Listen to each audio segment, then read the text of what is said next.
या देवी सर्वभूतेषु मां सृष्टि रूपेण संस्थिता नमस्तस्यै नमस्तस्यै नमस्तस्यै नमो नमः। ओम नमः चंडिकायै। मां दुर्गा के चंडी रूप को हमारा नमन है। यह भगवान ब्रह्मा जी के द्वारा लिखा गया चंडी कवच है, जिसमें कुल 56 छंद हैं। चामुंडा देवता, दिग्बंध देवता, जगदम्बा माता इत्यादि का ध्यान करके हम इस दुर्गा सप्तशती के पाठ का प्रारंभ कर रहे हैं। मार्कंडेय जी पितामह ब्रह्मा जी से कह रहे हैं कि हे भगवान ब्रह्मा, जो इस विश्व में गोपनीय है वह रहस्यपूर्ण है तथा जो सभी की रक्षा करता है और हमें अधर्म से बचाता है, साथ ही जिसे आपने अभी तक किसी को दिखाया भी नहीं है, ऐसा कोई साधन या उपाय मुझे बताइए। मार्कंडेय जी के इस प्रश्न पर भगवान ब्रह्मा कहते हैं कि उस साधन का नाम तो देवी कवच ही है, जो इस विश्व में अत्यधिक गोपनीय है। वह देवी कवच सभी का कल्याण करने वाला, पवित्रता और पुण्य देने वाला है। आपको इसी का ही जाप करना चाहिए, इससे ही आपका उद्धार होगा। माँ दुर्गा की 9 मूर्तियां हैं। माँ दुर्गा का प्रथम स्वरूप है माँ शैलपुत्री, दूसरा स्वरूप है माँ ब्रह्मचारिणी, माँ दुर्गा का तीसरा स्वरूप है माँ चंद्रघंटा और चौथा स्वरूप है माँ कुष्मांडा। उनका 5वां रूप स्कंद माता का है और छठा रूप माँ कात्यायनी है। 7वां स्वरूप है माँ कालरात्रि का और 8वां स्वरूप माँ महागौरी के नाम से प्रसिद्ध है। माँ दुर्गा का 9वां रूप है माँ सिद्धिदात्री। यही नव दुर्गा के रूप हैं, जिसे भगवान ब्रह्मा के द्वारा वेदों के माध्यम से बताया गया है। जो मनुष्य अग्नि में जल रहा हो, सभी ओर से शत्रुओं से घिर गया हो, विपरीत परिस्थितियों का सामना कर रहा हो और उस समय यदि वह माँ दुर्गा की शरण में जाता है तो उसका कभी भी बुरा नहीं हो सकता है। अर्थात माँ दुर्गा का ध्यान किए जाने पर माँ दुर्गा उसकी हर परिस्थिति में सहायता करती है। यदि युद्ध का समय हो और मनुष्य संकटों में घिरा हुआ हो, तो भी माँ दुर्गा के प्रभाव से उसका कुछ भी बुरा नहीं होता है। माँ दुर्गा उसके दुख, पीड़ा, भय इत्यादि का नाश कर देती हैं। जो भी भक्तगण माँ दुर्गा की भक्ति करता है, माँ दुर्गा अवश्य ही उन्हें अभय दान देती है। जो कोई भी देवी दुर्गा का ध्यान करता है, माँ दुर्गा उसकी हर प्रकार से रक्षा करती है और इस बात में कोई भी संशय नहीं है। चामुंडा माता का वाहन प्रेत है और वे उस पर सवारी करती है। वाराही माता का वाहन भैंसा है। ऐन्द्री माता का वाहन हाथी है, तो वही वैष्णवी माता का वाहन गरुड़ है। भगवान शिव की पत्नी व सभी की ईश्वरी माँ पार्वती का वाहन वृषभ है। कुमारी माता का वाहन मोर है। लक्ष्मी माता कमल के आसन पर विराजमान है और उन्होंने अपने हाथों में भी कमल लिया हुआ है। वे भगवान विष्णु को अत्यधिक प्रिय है। वृषभ पर बैठी हुई माँ पार्वती का रंग सफेद है। भगवान ब्रह्मा की पत्नी माँ ब्राह्मी या माँ सरस्वती हंस पर बैठी हुई है और सभी प्रकार के आभूषण पहने हुए हैं। इस प्रकार से माता रानी अपने भिन्न भिन्न रूपों में सभी तरह के योग व शक्तियों को ली हुई है। उन्होंने कई प्रकार के आभूषण व रत्न पहने हुए हैं, जो उनकी शोभा को बढ़ा रहे हैं। माँ दुर्गा का एक रूप अत्यधिक क्रोध में रथ पर बैठा हुआ दिखाई देता है, जो दुष्टों का नाश करने के लिए है। वे अपने हाथ में शंख, सुदर्शन चक्र, गदा, हल, मूसल इत्यादि लिए हुए हैं। इसके अलावा उन्होंने अपने हाथों में खेटक, तोमर, परशु, पाश, त्रिशूल तथा उत्तम कोटि का धनुष भी लिया हुआ है। माँ दुर्गा दैत्यों, दुष्टों व राक्षसों का नाश कर देती हैं, भक्तों का कल्याण करती हैं तथा देवताओं का सदैव हित करती हैं। इसी उद्देश्य के तहत ही उन्होंने भिन्न भिन्न भांति के अस्त्र शस्त्र लिए हुए हैं। माँ दुर्गा के महारुद्र, प्रलयंकारी, पराक्रमी, महाशक्तिशाली, अत्यधिक उत्साही तथा भय का नाश कर देने वाले इस रूप को हम सभी नमस्कार करते हैं। माँ देवी के उस प्रलयंकारी रूप की ओर देखना भी बहुत मुश्किल है, जो शत्रुओं का भय बढ़ाने का कार्य करता है। पूर्व दिशा में इंद्री देवी मेरी रक्षा कीजिए, आग्नेय दिशा में अग्नि देवी मेरी रक्षा कीजिए, दक्षिण दिशा में वाराही माता, नैऋत्य कोण में खड़ग धारिणी माँ, पश्चिम दिशा में वारुणी देवी और वायव्य कोण में मृगवाहिनी देवी मेरी रक्षा कीजिए। उत्तर दिशा में माँ कुमारी, ईशान कोण में शूलधारिणी, आकाश से अर्थात ऊपर से माँ ब्रह्माणी तथा नीचे अर्थात पाताल लोक से माँ वैष्णवी मेरी रक्षा कीजिए। राक्षसों के शवों को अपने वाहन के रूप में उपयोग में लाने वाली माँ चामुंडा देवी, आप दशों दिशाओं से मेरी रक्षा कीजिए। आगे से माँ जया तथा पीछे से माँ विजया आप मेरी रक्षा कीजिए। माँ अजिता मेरे वाम भाग में और दक्षिण दिशा में अपराजिता देवी मेरी रक्षा करें। मेरी शिखा की रक्षा ज्योतिनी देवी सिर की रक्षा करें, अर्थात उसमें वास करें।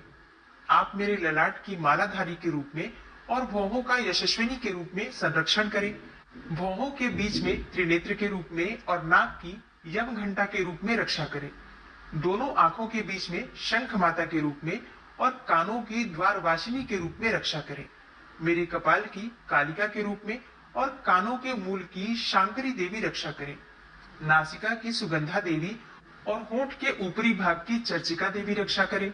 होंठ के निचले भाग की रक्षा अमृत कला देवी और जीभ की सरस्वती देवी रक्षा करें। मेरे दांतों की कुमारी देवी, कंठ की चंडिका देवी, घंटिका की चित्रघंटा देवी और तालू की महामाया देवी रक्षा करें। मेरी ठोड़ी की कामाक्षी देवी, वाणी की सर्वमंगला देवी, ग्रीवा की भद्रकाली तथा मेरुदंड की धनुर्धारी देवी रक्षा करें। बाहरी कंठ की नीलग्रीवा देवी, कंठ नलिका की नलकूबरी, कंधों की खड़गनी देवी और भुजाओं की वज्रधारिणी देवी रक्षा करें। दोनों हाथों की दंडिनी देवी, अंगुलियों की जगदम्बिका माता, नाखूनों की शूलेश्वरी देवी और पेट की कुलेश्वरी देवी रक्षा करें। स्तनों की महादेवी, मन की शोक विनाशिनी देवी, हृदय की ललिता देवी और उदर की शूलधारिणी देवी रक्षा करें। नाभि की कामिनी देवी, गुहा की गुहेश्वरी देवी, लिंग की पूतना व कामिका देवी तथा गुदा की महिषवासिनी देवी रक्षा करें। कटिभाग की भगवती देवी, घुटनों की विंध्यवासिनी देवी, जांघों की महाबला देवी रक्षा करें और सभी कामनाओं को पूरा करें। मेरी घुट्टियों की नारसिंही देवी, पैरों के आगे भाग की तेजसी देवी, पैरों की उंगलियों की श्री देवी और पैरों के तले की तलवासिनी देवी रक्षा करें। पैरों के नाखूनों की दृष्टा कराली देवी, केशों की ऊर्ध्वकेशिनी देवी, रोम छिद्रों की कौबेरी देवी तथा त्वचा की बागीश्वरी देवी रक्षा करें। माँ पार्वती देवी मेरे रक्त, मांस, हड्डियों इत्यादि की रक्षा करें। आंतों की कालरात्रि देवी और पित्त की मुकुटेश्वरी देवी रक्षा करें। पद्म कोशों की माँ पद्मावती देवी, कफ की चूड़ामणि देवी, नाखूनों की धार की ज्वालामुखी देवी और शरीर की संधियों की अभेद्या देवी रक्षा करें। मेरे वीर्य की रक्षा माँ ब्रह्माणी देवी, छाया की छत्रेश्वरी देवी तथा धर्मधारिणी देवी मेरे अहंकार व मन और बुद्धि की रक्षा करें। हे माँ दुर्गा, आप मेरे प्राणों, व्यान, उदान की समान रूप से रक्षा करें। वज्रहस्ता देवी मेरे प्राणों की रक्षा करें और मेरा कल्याण करें। आप मेरी सभी इंद्रियों, रस, रूप, गंध, शब्द व स्पर्श में बसती हैं। हे नारायणी देवी, आप मेरे सत्व गुण, रज गुण व तमोगुण की रक्षा करें। मेरे आयु की वाराही देवी, वैष्णवी देवी धर्म की, यश व कीर्ति की लक्ष्मी देवी तथा धन व विद्या की चक्रिणी देवी रक्षा करें। इंद्रा देवी मेरे गोत्र की, चंडी देवी मेरे पशुओं की, महालक्ष्मी देवी मेरे पुत्रों की और भैरवी देवी मेरी पत्नी की रक्षा करें। मेरे पथ की सुपथा देवी और उस मार्ग की क्षेमकरी देवी, राजा के दरबार में महालक्ष्मी देवी तथा सभी जगह निवास करने वाली विजया देवी मेरे भय की रक्षा करें। हे माँ दुर्गा, जो भी स्थान या अंग इस देवी कवच में रह गया है और वह अभी भी रक्षा करने योग्य है, तो आप उसकी भी रक्षा कीजिए। आप मेरे पापों का नाश करके मेरा उद्धार कीजिए। माँ दुर्गा की आज्ञा के बिना कोई भी व्यक्ति इस विश्व में एक कदम भी आगे नहीं बढ़ सकता है। हम यदि कहीं भी जा रहे हैं तो हमें अवश्य ही इस देवी कवच का पाठ करना चाहिए और उसके बाद ही प्रस्थान करना चाहिए। इस दुर्गा रक्षा कवच के पाठ से हमें हर जगह लाभ व सफलता मिलती है और हमारे सभी काम बन जाते हैं। हम जब भी माँ दुर्गा का ध्यान करते हैं, वैसे ही हमारे सभी काम बनते चले जाते हैं।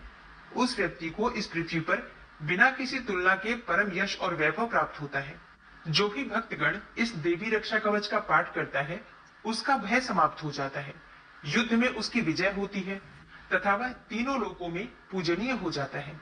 देवी माता का यह रक्षा कवच देवताओं तक के लिए बहुत दुर्लभ है।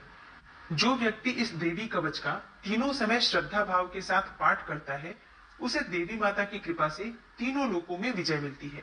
वह अकाल मृत्यु के भय से दूर होता है तथा 100 वर्षों से भी अधिक समय तक जीवित रहता है। इस दुर्गा कवच के पाठ से व्यक्ति के शरीर में होने वाले हर तरह के रोग समाप्त हो जाते हैं। उसके शरीर में बनने वाला विष भी समाप्त हो जाता है तथा कोई रोग उसका कुछ भी बिगाड़ नहीं सकता है। जो भी मनुष्य इस दुर्गा रक्षा कवच को अपने हृदय में धारण कर लेता है, उस पर इस पृथ्वी पर होने वाले सभी तरह के अभिचारण मंत्र, तंत्र का प्रभाव समाप्त हो जाता है।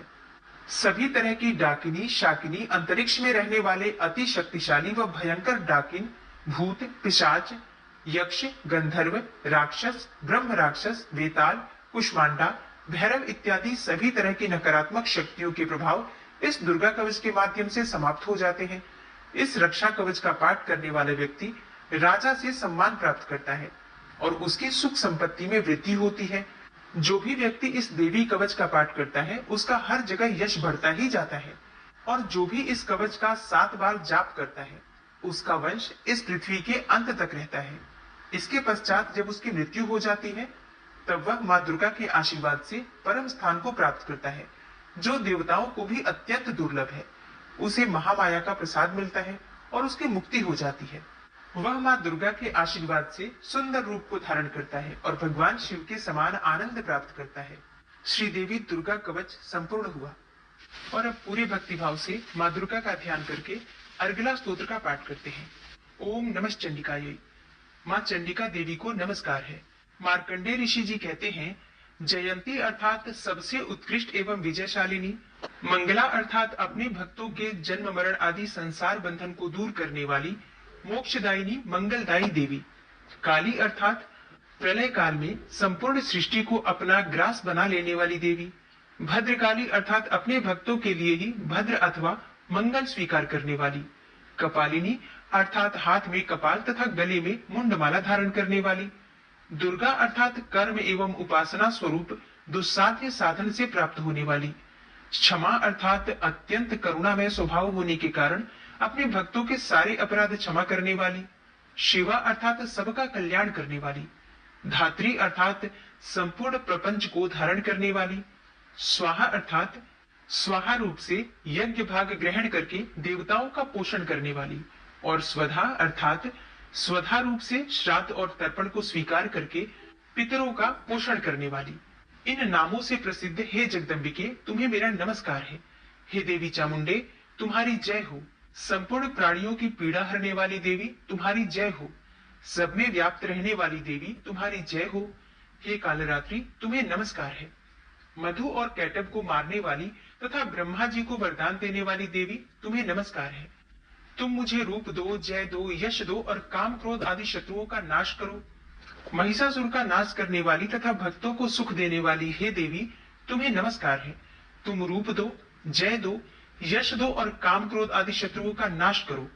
रक्त बीज का वध और चंडमुंड का विनाश करने वाली हे देवी, तुम रूप दो, जय दो, यश दो और काम क्रोध आदि शत्रुओं का नाश करो।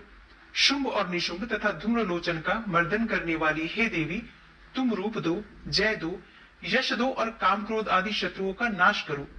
सबके द्वारा वंदित युगल चरणों वाली तथा संपूर्ण सौभाग्य प्रदान करने वाली हे देवी, तुम रूप दो, जय दो, यश दो और काम क्रोध आदि शत्रुओं का नाश करो।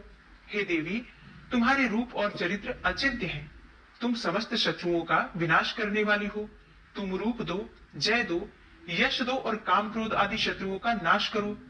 पापों को दूर करने वाली हे चंडिके, जो भक्ति पूर्वक तुम्हारे चरणों में सर्वदा मस्तक झुकाते हैं, उन्हें रूप दो, जय दो, यश दो और उनके काम क्रोध आदि शत्रुओं का नाश करो। रोगों का नाश करने वाली हे चंडिके, जो भक्ति पूर्वक तुम्हारी स्तुति करते हैं, उन्हें रूप दो, जय दो, यश दो और उनके काम क्रोध आदि शत्रुओं का नाश करो। हे चंडिके, इस संसार में जो भक्ति पूर्वक तुम्हारी पूजा करते हैं, उन्हें रूप दो, जय दो, यश दो और उनके काम क्रोध आदि शत्रुओं का नाश करो। मुझे सौभाग्य और आरोग्य दो, परम सुख दो। रूप दो, जय दो, यश दो और मेरे काम क्रोध आदि शत्रुओं का नाश करो। जो मुझसे द्वेष रखते हो, उनका नाश और मेरे बल की वृद्धि करो। रूप दो, जय दो, यश दो और मेरे काम क्रोध आदि शत्रुओं का नाश करो। हे देवी, मेरा कल्याण करो, मुझे उत्तम संपत्ति प्रदान करो। रूप दो, जय दो, यश दो और मेरे काम क्रोध आदि शत्रुओं का नाश करो। हे अंबिके, देवता और असुर दोनों ही अपने माथे के मुकुट की मड़ियों को तुम्हारे चरणों पर घिसते रहते हैं। तुम रूप दो, जय दो, यश दो और काम क्रोध आदि शत्रुओं का नाश करो। तुम अपने भक्त जनों को विद्वान, यशस्वी और लक्ष्मीवान बनाओ तथा रूप दो, जय दो, यश दो और उनके काम क्रोध आदि शत्रुओं का नाश करो। प्रचंड दैत्यों के दर्प का दरण करने वाली हे चंडिके, मुझ शरणागत को रूप दो, जय दो, यश दो और मेरे काम क्रोध आदि शत्रुओं का नाश करो। चतुर्मुख ब्रह्मा जी के द्वारा प्रशंसित चार भुजाधारिणी हे परमेश्वरी, तुम रूप दो, जय दो, यश दो और काम क्रोध आदि शत्रुओं का नाश करो। हे देवी अंबिके, भगवान विष्णु नित्य निरंतर भक्ति पूर्वक तुम्हारी स्तुति करते रहते हैं। तुम रूप दो, जय दो, यश दो और काम क्रोध आदि शत्रुओं का नाश करो। हिमालय कन्या पार्वती के पति महादेव जी के द्वारा प्रशंसित होने वाली हे परमेश्वरी, तुम रूप दो, जय दो, यश दो और काम क्रोध आदि शत्रुओं का नाश करो। सचिपति इंद्र के द्वारा सद्भाव से पूजित होने वाली हे परमेश्वरी, तुम रूप दो, जय दो, यश दो और काम क्रोध आदि शत्रुओं का नाश करो। प्रचंड भुजदंडों वाले दैत्यों का घमंड चूर करने वाली हे देवी, तुम रूप दो, जय दो, यश दो और काम क्रोध आदि शत्रुओं का नाश करो। हे देवी अंबिके, तुम अपने भक्त जनों को सदा असीम आनंद प्रदान करती रहती हो। मुझे रूप दो, जय दो, यश दो और मेरे काम क्रोध आदि शत्रुओं का नाश करो। मन की इच्छा के अनुसार चलने वाली मनोहर पत्नी प्रदान करो, जो दुर्गम संसार सागर से तारने वाली तथा उत्तम कुल में उत्पन्न हुई हो। जो मनुष्य इस अर्गला स्तोत्र का पाठ करके सप्तशती रूपी महास्तोत्र का पाठ करता है, वह सप्तशती की जप संख्या से मिलने वाले श्रेष्ठ फल को प्राप्त होता है। साथ ही वह प्रचुर संपत्ति भी प्राप्त कर लेता है। अर्गला स्तोत्र संपूर्ण हुआ। ओम नमः चंडिकायै। मार्कंडेय ऋषि जी कहते हैं, चंडिका देवी को नमस्कार है। विशुद्ध ज्ञान ही जिनका शरीर है, तीनों वेद ही जिनके तीनों दिव्य नेत्र हैं, और जो कल्याण प्राप्ति के हेतु हैं तथा अपने मस्तक पर अर्धचंद्र का मुकुट धारण करते हैं, उन भगवान शिव को नमस्कार है। मंत्रों का जो अभिकीलक है, अर्थात मंत्रों की सिद्धि में विघ्न उपस्थित करने वाले शाप रूपी कीलक का जो निवारण करने वाला है, उस सप्तशती स्तोत्र को संपूर्ण रूप से जानना चाहिए और जानकर उसकी उपासना करनी चाहिए। यद्यपि सप्तशती के अतिरिक्त अन्य मंत्रों के जप में भी जो निरंतर लगा रहता है, वह भी कल्याण का भागी होता है। उसके भी उच्चाटन आदि कर्म सिद्ध होते हैं तथा उसे भी समस्त दुर्लभ वस्तुओं की प्राप्ति हो जाती है। तथापि जो अन्य मंत्रों का जप न करके केवल इस सप्तशती नामक स्तोत्र से ही देवी की स्तुति करते हैं, उन्हें स्तुति मात्र से ही सच्चिदानंद स्वरूपिणी देवी सिद्ध हो जाती हैं। उन्हें अपने कार्य की सिद्धि के लिए मंत्र, औषधि तथा अन्य किसी साधन के उपयोग की आवश्यकता नहीं रहती। बिना जप के ही उनके उच्चाटन आदि समस्त अभिचारी कर्म सिद्ध हो जाते हैं। इतना ही नहीं, उनकी संपूर्ण अभिष्ट वस्तुएं भी सिद्ध हो जाती हैं। लोगों के मन में यह शंका थी कि जब केवल सप्तशती की उपासना से अथवा सप्तशती को छोड़कर अन्य मंत्रों की उपासना से भी समान रूप से सब कार्य सिद्ध होते हैं, तब इनमें श्रेष्ठ कौन सा साधन है? लोगों की इस शंका को सामने रखकर भगवान शंकर ने अपने पास आए हुए जिज्ञासुओं को समझाया कि यह सप्तशती नामक संपूर्ण स्तोत्र ही सर्वश्रेष्ठ एवं कल्याणमय है। तदनंतर भगवती चंडिका के सप्तशती नामक स्तोत्र को महादेव जी ने गुप्त कर दिया। सप्तशती के पाठ से जो पुण्य प्राप्त होता है, उसकी कभी समाप्ति नहीं होती, परंतु अन्य मंत्रों के जप से उत्पन्न पुण्य की समाप्ति हो जाती है। अतः भगवान शिव ने अन्य मंत्रों की अपेक्षा जो सप्तशती की ही श्रेष्ठता का निर्णय किया, उसे यथार्थ ही जानना चाहिए। अन्य मंत्रों का जप करने वाला पुरुष भी यदि सप्तशती के स्तोत्र और जप का अनुष्ठान कर ले, तो वह भी पूर्ण रूप से ही कल्याण का भागी होता है। इसमें तनिक भी संदेह नहीं है। जो साधक कृष्ण पक्ष की चतुर्दशी अथवा अष्टमी को एकाग्रचित्त होकर भगवती की सेवा में अपना सर्वस्व समर्पित कर देता है और फिर उसे प्रसाद रूप से ग्रहण करता है, उसी पर भगवती प्रसन्न होती है, अन्यथा उनकी प्रसन्नता नहीं प्राप्त होती। इस प्रकार सिद्धि के प्रतिबंधक रूप कील के द्वारा महादेव जी ने इस स्तोत्र को कीलित कर रखा है। जो पूर्वोक्त रीति से निष्कीलन करके इस सप्तशती स्तोत्र का प्रतिदिन स्पष्ट उच्चारण पूर्वक पाठ करता है, वह मनुष्य सिद्ध हो जाता है, वही देवी का पार्षद होता है और वही गंधर्व भी होता है। सर्वत्र विचरते रहने पर भी इस संसार में उसे कहीं भी भय नहीं होता। वह अपमृत्यु के वश में नहीं पड़ता तथा देह त्यागने के बाद वह मोक्ष प्राप्त कर लेता है। अतः कीलन को जानकर उसका परिहार करके ही सप्तशती का पाठ आरंभ करें। जो ऐसा नहीं करता उसका नाश हो जाता है। इसलिए कीलक और निष्कीलन का ज्ञान प्राप्त करने पर ही यह स्तोत्र निर्दोष होता है और विद्वान पुरुष इस निर्दोष स्तोत्र का ही पाठ आरंभ करते हैं। स्त्रियों में जो कुछ भी सौभाग्य आदि दृष्टिगोचर होता है, वह सब देवी के प्रसाद रूप का ही फल है। अतः इस कल्याणमय स्तोत्र का सदा जाप करना चाहिए। इस स्तोत्र का मंद स्वर से पाठ करने पर स्वल्प फल की प्राप्ति होती है और उच्च स्वर से पाठ करने पर पूर्ण फल की सिद्धि होती है। अतः उच्च स्वर से ही इसका पाठ आरंभ करना चाहिए। जिनके प्रसाद से ऐश्वर्य, सौभाग्य, आरोग्य, संपत्ति, शत्रुनाश तथा परम मोक्ष की भी सिद्धि होती है, उस कल्याणमयी जगदम्बा की स्तुति मनुष्य क्यों नहीं करते। कीलक स्तोत्र संपूर्ण हुआ। दुर्गा सप्तशती का 12वां और 13वां अध्याय। तो सबसे पहले दुर्गा सप्तशती के 12वें अध्याय, इसमें देवी चरित्रों के पाठ का महात्म्य भगवती जगदम्बा देवताओं से बता रही है। तो माँ दुर्गा का ध्यान करके ओम नमश्चंडिकाय इस मंत्र का उच्चारण कीजिए। उसके बाद पूरे भक्तिभाव से इस कथा का श्रवण करते हैं। देवी बोली, हे देवताओं, जो एकाग्र चित्त होकर प्रतिदिन इन स्तुतियों से मेरा स्तवन करेगा, उसकी सारी बाधा मैं निश्चय ही दूर कर दूंगी। जो मधुकैटभ का नाश, महिषासुर का वध तथा शुंभ निशुंभ के संहार के प्रसंग का पाठ करेंगे तथा अष्टमी, नवमी और चतुर्दशी को भी जो एकाग्र चित्त होकर भक्ति पूर्वक मेरे उत्तम महात्म्य का श्रवण करेंगे, उन्हें कोई पाप नहीं छू सकेगा। उन पर पाप जनित आपत्तियां भी नहीं आएंगी। उनके घर में कभी दरिद्रता नहीं होगी तथा उनको कभी प्रेमी जनों के बिछोह का कष्ट भी नहीं भोगना पड़ेगा। इतना ही नहीं, उन्हें शत्रु से, लुटेरों से, राजा से, शस्त्र से, अग्नि से तथा जल की राशि से भी कभी भय नहीं होगा। इसलिए सबको एकाग्रचित्त होकर भक्ति पूर्वक मेरे इस महात्म्य को सदा पढ़ना और सुनना चाहिए। यह परम कल्याणकारक है।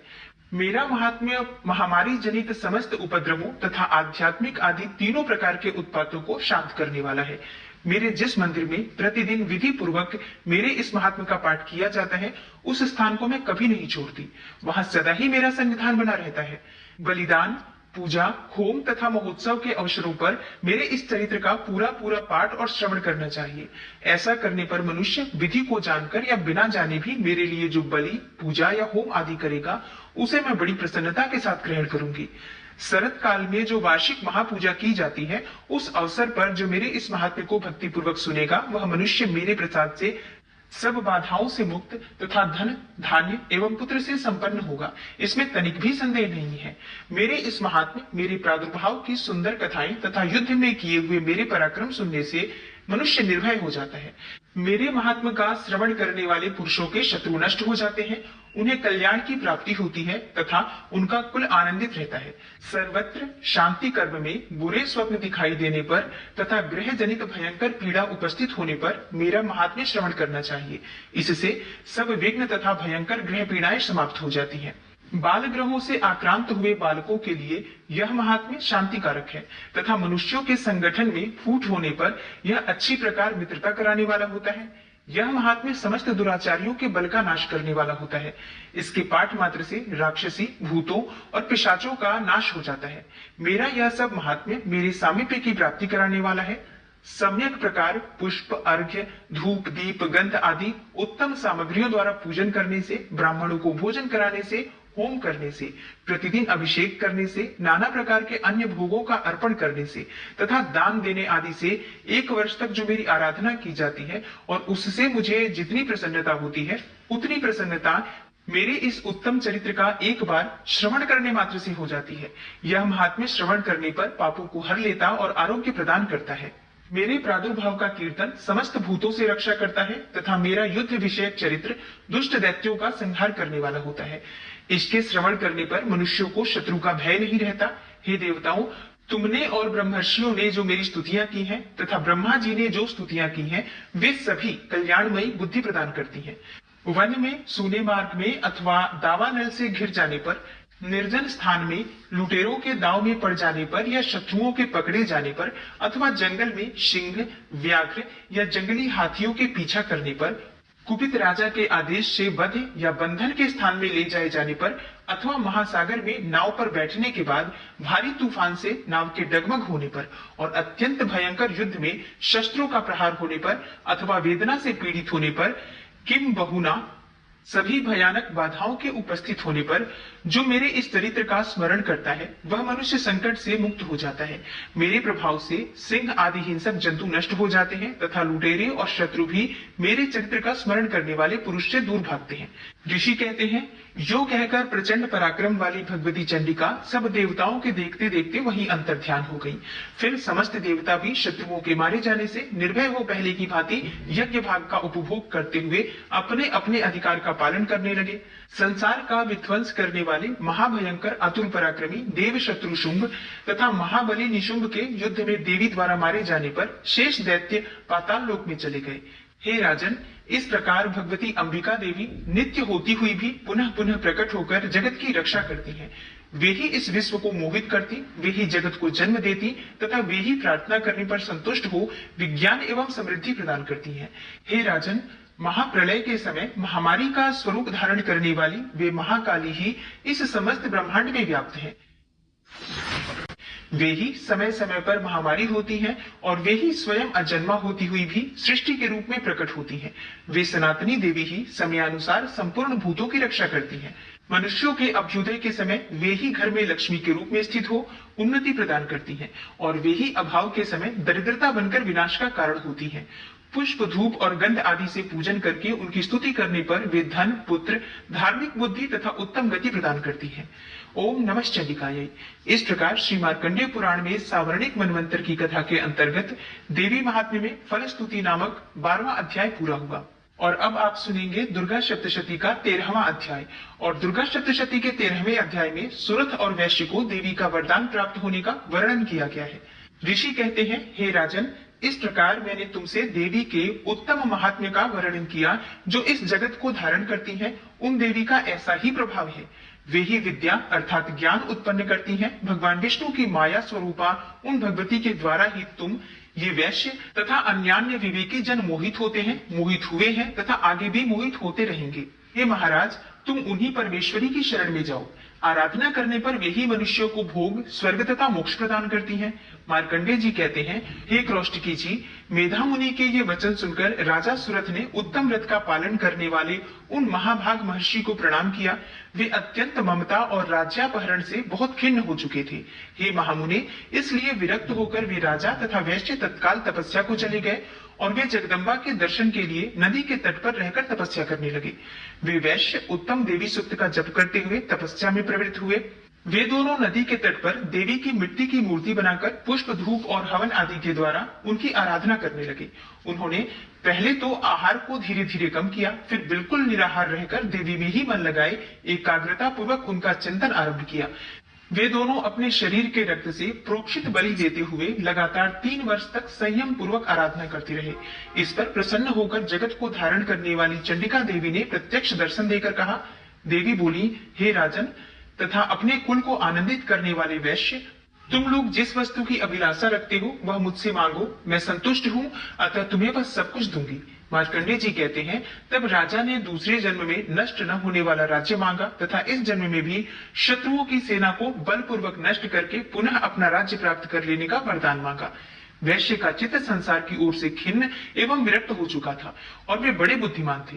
अतः उस समय तो उन्होंने ममता और अहंता रूप आसक्ति का नाश करने वाला ज्ञान मांगा। देवी बोली, हे राजन, तुम थोड़े ही दिनों में शत्रुओं को मारकर अपना राज्य प्राप्त कर लोगे। अब वहां तुम्हारा राज्य स्थिर रहेगा।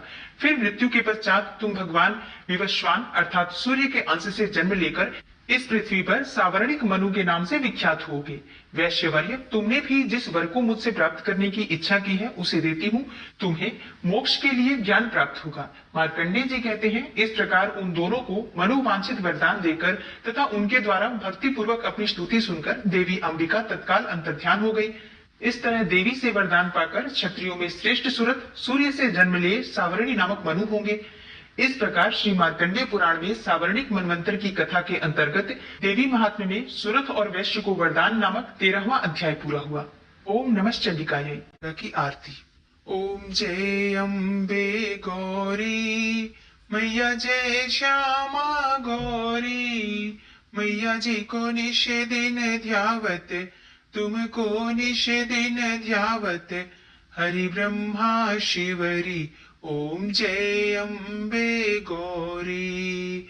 मांग सिंदूर विराजत, टीको मृग मद को, उज्ज्वल से दो नैना, चंद्र बदन नीको, ओम जय अम्बे गौरी। कनक समान कलेवर रक्तांबर राजे, रक्त पुष्प गले माला कंठन पर साजे। ओम जय अम्बे गौरी। के हरि वाहन राजत खड्ग खपर धारी, सुर नर मुनि जन सेवत तिनके दुख हारी। ओम जय अम्बे गौरी। कानन कुंडल शोभित नासाग्रे मोती, कोटिक चंद्र दिवाकर राजत सम ज्योति। ओम जय अम्बे गौरी। शुंभ निशुंभ विडारे महिषासुर घाती, धूम्र विलोचन नैना निस दिन मद माती। ओम जय अम्बे गौरी। 64 योगिनी मंगल गावे, नृत्य करत भैरो मैया नृत्य करत भैरो। बाजत ताल मृदंगा अरु बाजत डमरू। ओम जय अम्बे गौरी। भुजाचार अति शोभित खड्ग खपर धारी, मन वांछित फल पावत सेवत नर नारी। ओम जय अम्बे गौरी। कंचन थाल विराजत अगर कपूर बाती, श्रीमाल के तुम राजत कोटि रतन ज्योति। मैया जय अम्बे गौरी। श्री अम्बे जी की आरती जो कोई नर गावे, कहत शिवानंद स्वामी भजत हरि हर स्वामी। मन वांछित फल पावे। ओम जय अम्बे गौरी। जय अम्बे गौरी मैया जय श्यामा गौरी। मैया जी को निश दिन ध्यावत, तुमको निश दिन ध्यावत हरि ब्रह्मा शिवरी। ओम जय अम्बे गौरी। ओम जय अम्बे गौरी।